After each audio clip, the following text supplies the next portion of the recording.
หักแพงโพถึกใจพอคือผู้ให้ถ้าบ่มีพอก็บ่มีหนูในวันนี้บอสโจต้องแซด่วนพร้อมเขียนแคปชั่นปังลูกกราบทักทายสบายดี FC ทุกทาน FC ทุกคนเนาะมาพบมาพ่อกับค่อยเจ๋บ่าวลาวในคลิปนี้ในช่วงเศร้าทางผู้ชมอากาศก็เป็นอกเป็นใจปัจจุบันนี้9 โมงแล้วยังบ่เห็นแสงแดดยังบ่เห็นแสงตะเว้น อาการของเจบ่าวลาวก็เริ่มออกแล้วได้ถ้ากรณีว่าฟ้าบดแบบนี้จากอาทิตย์หนึ่งก็คือ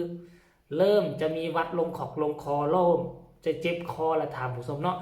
FC ทุกคนเนาะบ่ว่าจะอยู่ทางฝั่งไทยแล้วก็ฝั่งลาวจงพากันมีสติระมัดระวังตัวรักษาสุขภาพตนเองให้มันดีเด้อเนาะถ้าผู้ใดเจ็บไข้ได้ป่วยมันจะยุ่งมันจะยากจะโหบกันไปโรงพยาบาลมันจะยากขอบยากครัวมันจะปะการปะงานอีกอย่างหนึ่งมันจะปะละการเชียร์ศิลปินหมอลำที่ตนเองชื่นชอบเด้อคลิปนี้ก็เป็นคลิปที่ทักทายสบายดีมาทางสาวน้อยลำเพิดโชว์เนาะทาง FC ของน้องหักแพงเพราะว่าไปเห็นการเคลื่อนไหวของน้องหักแพงเมื่อ10 ชั่วโมงก่อนหน้านี้น้องหักแพงเคลื่อนไหวจังไหนจึงถึกอกถึกใจพอโจขนาดนั้นจนพอโจตัดสินใจ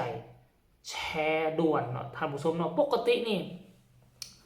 บ่แท้ว่าบอสโจจะบ่เข้ามาแชร์เรื่องราวของศิลปินได้ถ้าหากว่าศิลปินคนนั้นบ่เคลื่อนไหวถึกอกถึกใจและบ่เคลื่อนไหวตามแนวทางนโยบายที่ตนเองวางไว้แต่น้องหักแพงนี่โดนบอสโจเข้ามาแชร์นี่หลายครั้งต่อหลายครั้งแต่ว่าครั้งล่าสุดก็คือเมื่อคืนนี้เนาะหลังจากที่ห่างหายกันไปเป็นเดือนก็กลับมาแชร์นั่นหมายความว่าจังไหนน้องหักแพงอยู่ในสายตาบอสโจหายไปบ่ได้หายไปใส่เพียงแต่บ่ได้เข้ามาคอมเมนต์และบ่ได้มาแชร์เท่านั้นแต่ว่าการเคลื่อนไหวของน้องหักแพงนั้นบอสโจรับรู้หมดลาวเข้ามาสอดส่องเบิ่งตลอดเวลาว่าน้องหักแพงจะเดินผิดพลาดค่ากรณีว่าน้องหักแพงเดินถูกปองรองเป็นทางเราก็เข้ามาสนับสนุนโดยการแชร์และก็เข้ามาคอมเมนต์ดังที่การเคลื่อนไหวของน้องหักแพงค่ำคืนที่ผ่านมานี่เนาะ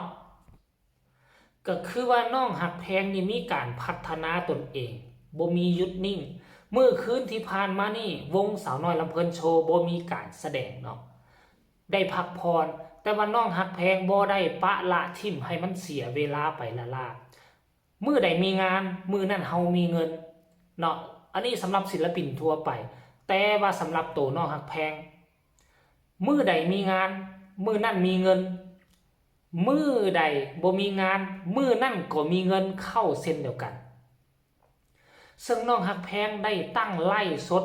อยู่ทั้งช่อง YouTube ของตนเองที่ผ่านมานี่พวกเขาเห็นน้องหักแพงไลฟ์สดเนี่ยมันไลฟ์สดอยู่ทั้งแอปฟ้าอยู่ในเพจแต่ว่าครั้งนี้น้องหักแพงไลฟ์สดอยู่ทั้ง YouTube แล้วเฮ็ดให้นะพ่อแม่น่ะโอ้ยโอนมาไลมาให้ฮอด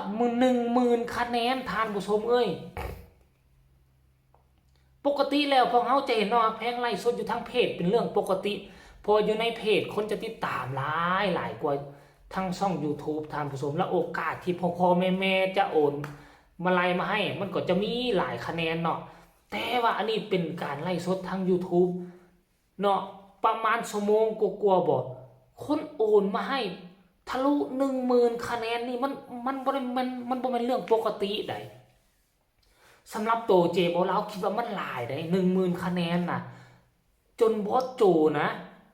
ต้องได้แชร์และน้องหักแพงเข้ามาเคลื่อนไหวแนวใดจึงให้ถึกอกถึกใจบอสโจแล้วบอสโจถึงแชร์ไปเอ้าเดี๋ยวค่อยจะอ่านสู่ฟังเด้อจงเป็นเฮาในเวอร์ชั่นที่ดีที่สุดหนูขอขอบคุณมาไล่สด YouTube จากพ่อแม่ FC ทุกคนในไล่สดเด้อจ้า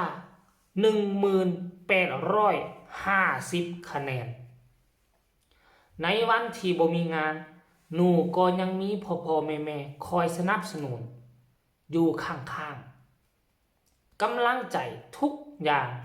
ที่มอบให้หนูเป็นพระคุณแก่หนู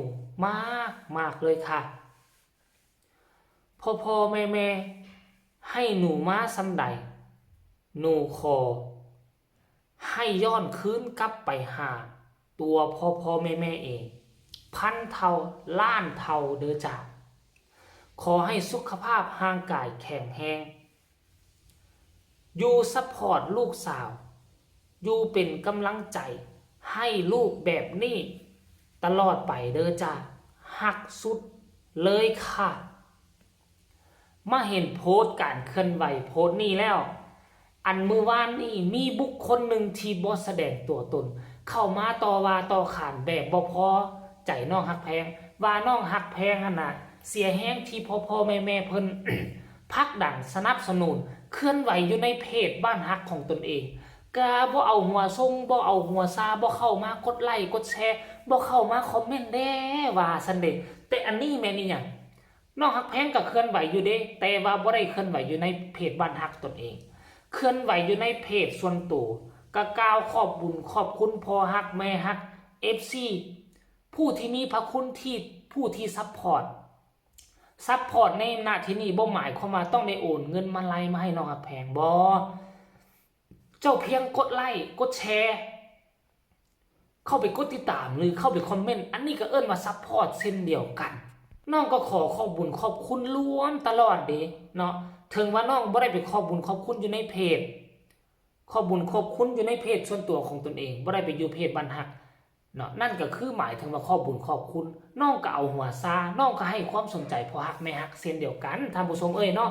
หลังจากที่น้องโพสต์แบบนี้แล้วพ่อโจก็มาแชร์ด่วนท่านผู้ชมหลังจากพ่อโจแชร์ไปปึ๊บเนาะก็จะมี FC หลายคนให้ความสนใจเข้ามาคอมเมนต์เนาะท่านผู้ชมเนาะเดี๋ยวจะไปอ่านว่า FC เข้ามาคอมเมนต์ว่าจังไหนเนาะคอมเมนต์แรกก็ว่าโอ้ยฮักเด้อว่าซั่นคอมเมนต์ที่2ก็ว่าน่ารักมากคอมเมนต์ที่3ก็ว่าแม่ฮักหนูนะคนน้อยกำลังใจเสมอจ้าว่าซั่นเด้งามแท้ว่าซั่นเนาะแล้วส่วนใหญ่ก็ส่งใจมาน่ารักมากครับน้องฮักแพงรุ่งราวันโอ้อันนี้แม่รุ่งราวันเนาะเข้าไปเบิงได้แวบหนึ่งด้วยภาระหน้าที่จ้าลูกแต่ยังฟังลูกอยู่เด้อจ้าโอ้เข้าไปเบิงจะเบิงหลายก็บ่ได้เพราะว่าตนเองก็ติดภารกิจเนาะว่าสนักเพลงว่ารักพี่กุ๊กนะคะเก่งมากขยันยิ่งทำหนูยิ่งได้มีแต่สิ่งดีๆอาจจะเหนื่อยแต่มันมีความสุขสุดยอดครับขยันอดทนเข้าไว้ลูกแล้วเรื่องดีๆจะเข้ามาโดยที่หนูไม่ต้องเรียกหาฮักแพงก็มาตอบว่าพ่อก็คือผู้มีพระคุณกับหนูอีกหนึ่งท่านที่ยิ่งใหญ่มากค่ะเนาะ